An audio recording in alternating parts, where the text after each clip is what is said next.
تو اس مقصد کے چھوٹ جانے کی وجہ سے یا اس مقصد میں کمی کوتاہی ہونے کی وجہ سے اس کے سنگین اور خطرناک نتائج جو ابھی آج ہمارے سامنے ہیں، آنے والے وقت میں اس سے بھی زیادہ خطرناک نتائج اس کے ہمارے سامنے آ سکتے ہیں۔ اور وہ نتائج کیا ہیں کہ دینی تعلیم نہ ہونے کی وجہ سے، دینی تعلیم سے دوری کی وجہ سے آج ہمارے نوجوان لڑکے اور لڑکیوں کی ایک بہت بڑی تعداد وہ دائرہ اسلام سے خارج ہو رہی ہے، ایمان کو چھوڑ رہی ہے۔ جبکہ آپ حضرات اچھی طریقے سے جانتے ہیں کہ اس کائنات کی سب سے بڑی دولت اور نعمت اگر کچھ ہے تو وہ ایمان ہے۔ قرآن کریم میں اللہ تعالیٰ نے فرمایا ان الذين كفروا وماتوا وهم كفار فلن يقبل من احدهم ملء الارض ذهبا ولا يفتدى به۔ فرمایا کہ جو انسان بغیر ایمان کی دنیا سے چلا گیا، کفر اور شرک کی حالت میں دنیا سے چلا گیا، اگر کل قیامت کے دن وہ غیر ایمان والا اللہ سے یہ فریاد لگائے، یہ درخواست کرے کہ اللہ یہ زمین سے لے کر کے آسمان تک پورا کا پورا سونے اور چاندی سے بھر کر کے میں آپ کی خدمت میں پیش کرتا ہوں، یعنی ایک بہت بڑا صرفہ جو سونے اور چاندی کی شکل میں ہے اور ایک مضبوط رقم ہے، فرمایا کہ اگر وہ یہ کہے کہ اس کو بھر کر کے میں آپ کی خدمت میں پیش کرتا ہوں، آپ یہ زمین و آسمان سے لے کر کے، زمین سے لے کر کے آسمان تک بھرا ہوا سونا لے لیجئے، لیکن میرے کفر اور شرک کو معاف فرما کر کے مجھے جہنم سے بری کر کے جنت میں داخل کر دیجئے، تو قرآن کا یہ اعلان ہے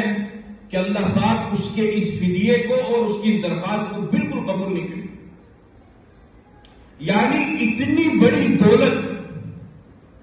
کہ زمین سے لے کر کے آسمان تک پورا کا پورا خلا سونے سے بھر دیا جائے، آپ اندازہ لگائیے کتنی بڑی دولت ہوگی۔ وہ بھی اگر کوئی بندہ پیش کرے تو اللہ تعالیٰ اس کو بھی رد فرما دیں گے، اور اللہ تعالیٰ یہ فرمائیں گے کہ نہیں، اس کی ضرورت نہیں ہے، یہ بتاؤ تمہارے پاس میں ایمان ہے یا نہیں۔ اور وہ ایمان کسی ایمان والے کے پاس میں اگر رائی کے دانے کے برابر، ذرہ برابر بھی ہوا تو اللہ تعالیٰ اس ایمان والے کو اس کے گناہوں کے بقدر اس کو سزا دے کر کے دوزخ میں اس معمولی سے ایمان کی وجہ سے ایک نہ ایک دن ضرور جنت میں داخل فرما دیں گے۔ لیکن جس کے پاس بالکل سرے سے ایمان ہے ہی نہیں، اور وہ اتنا بڑا تحفہ، اتنا بڑا ہدیہ اور فدیہ بھی اللہ کی بارگاہ میں پیش کرے،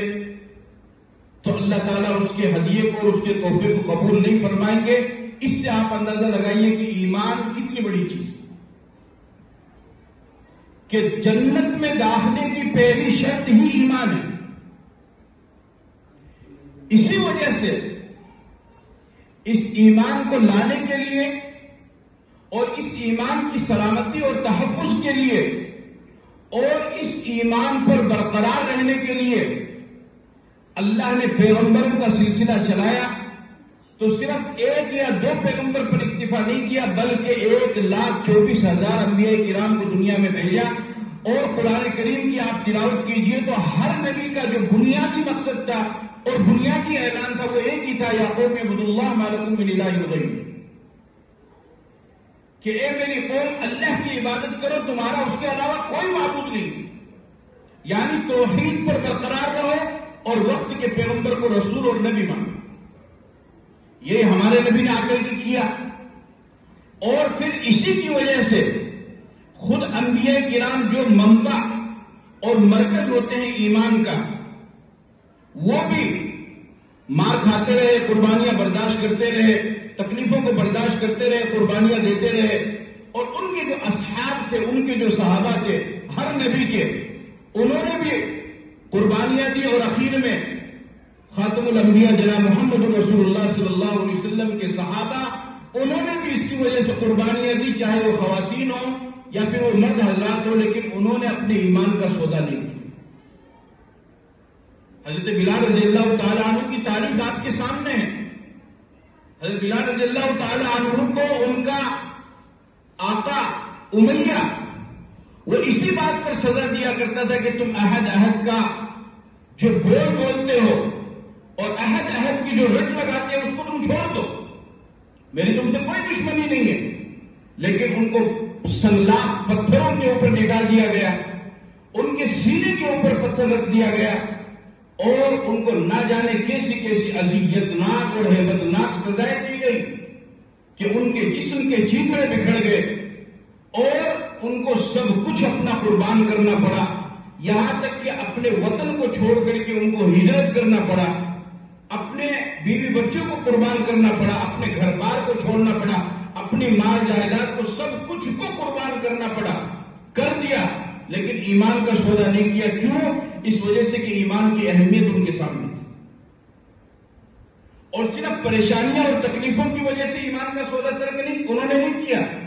بلکہ ان کے سامنے حالات بھی آئے، ان کو بڑی بڑی پیشکشیں کی گئی، ان کو لالچ دیا گیا، ان کو حرص دیا گیا، ان کو طمع دیا گیا، اور ان کے سامنے پیشکشیں رکھی گئی۔ خود پیغمبر کے سامنے کفار مکہ نے ابو طالب کی موجودگی میں آ کر کے پیش کی کہ ابو طالب اپنے بھتیجے محمد سے پوچھو کہ وہ جو نبوت کا دعویٰ کر رہا ہے وہ کس وجہ سے کر رہا ہے؟ اگر وہ اس وجہ سے کر رہا ہے کہ وہ عرب کے اوپر بادشاہ بننا چاہتا ہے تو ہم بلا شرکت غیر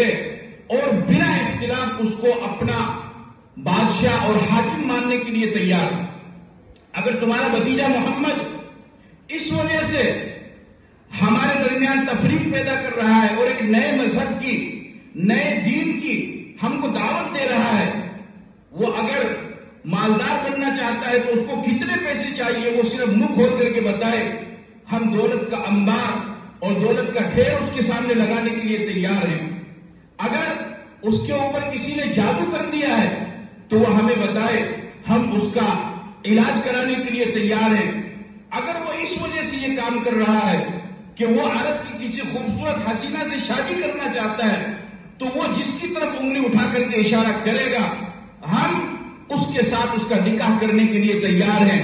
آپ اپنے بھتیجے سے معلوم کیجئے وہ کس وجہ سے یہ کام کر رہا ہے، یعنی ہمیں ایمان کی دعوت کس بنیاد پر دے رہا ہے، ہمیں اسلام کی دعوت کس بنیاد پر دے رہا ہے، ہمیں توحید اور رسالت کی دعوت کس بنیاد پر دے رہا ہے، اور جو ہمارے باپ دادا 600 سال سے کرتے ہوئے آ رہے ہیں ان کو غلط کس بنیاد پر کہہ رہا ہے۔ اگر ان کا یہ مقصد ہے تو آپ معلوم کیجئے ہم ان کے اس مقصد کی تکمیل کے لیے اور اس مقصد کو پورا کرنے کے لیے تیار ہیں۔ ابو طالب آئے اور آ کر کے ساری باتیں آپ کے سامنے رکھی۔ آپ علیہ الصلوۃ والسلام نے ارشاد فرمایا کہ چچا جان یہ تو انہوں نے بہت چھوٹی بات کی، میں تو یہ کہتا ہوں کہ اگر یہ کفار مکہ میرے ایک ہاتھ میں سورج اور دوسرے ہاتھ میں چاند لا کر رکھ دے تب بھی میں اپنے اس مقصد سے پیچھے نہیں ہٹوں گا جس مقصد کو